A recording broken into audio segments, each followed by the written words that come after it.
Shankar గుర్తుంటూ Kesunapalli drainage issue వల్ల వచ్చాను. Okay, మరి ఆ సమస్య తీరుతుందని అనుకుంటున్నారా? ఆ సమస్య గురించి మా ప్రజల కంటే ఆయనకి అవగాహన ఎక్కువ ఉంది. ఆయన దగ్గర మంచి స్టఫ్ ఉంది. దాని రిలేటెడ్ ఇష్యూ గురించి ఎలా పరిష్కారాలు ఆలోచించాలి ఏంటన్నది ఆయన దగ్గర ఎక్కువ స్టఫ్ ఉంది.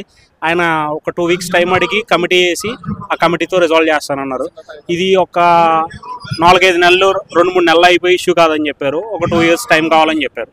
ఓకే, మరి ఈ సంవత్సరంన్నర నుంచి గ్రామాల్లో అభివృద్ధి జరిగిందా? జరిగింది, చాలా జరిగింది. ఇది గత 5 years కంట లాస్ట్ 18 months నుంచి బాగా జరిగింది. ఈ కొబ్బరి చెట్ల సమస్య అనేది అసలు ఎప్పటి నుంచి ఉందండి? 2016 నుంచి స్టార్ట్ అయింది. అప్పటి మాకు తెలిసినంత వరకు. మాకు అప్పటి నుంచే సోషల్ మీడియాలో మేము ఉన్నాం. అప్పటి నుంచే తెలుసు. మరి అప్పటి నుంచి ఎవరు పట్టించుకోలేదా? కూడా పూర్తిగా చచ్చిపోయిన తర్వాత బయటపడ్డారు. ఒక 2 months టైం అడిగారు. ప్రస్తుతానికి December 2nd week లో కమిటీ వేస్తారంట. ఇక్కడ నుంచి ప్రజలను కూడా మంగళగిరి రమ్మన్నారు.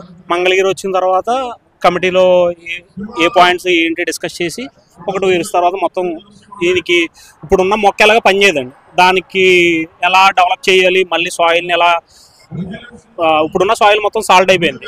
చెట్టు ఇప్పుడు వేసినా కూడా బతకదు. ఒక 2 years దాన్ని ఏం చేయాలన్నది ఆయనే చూడాలని చెప్తాను అన్నారు.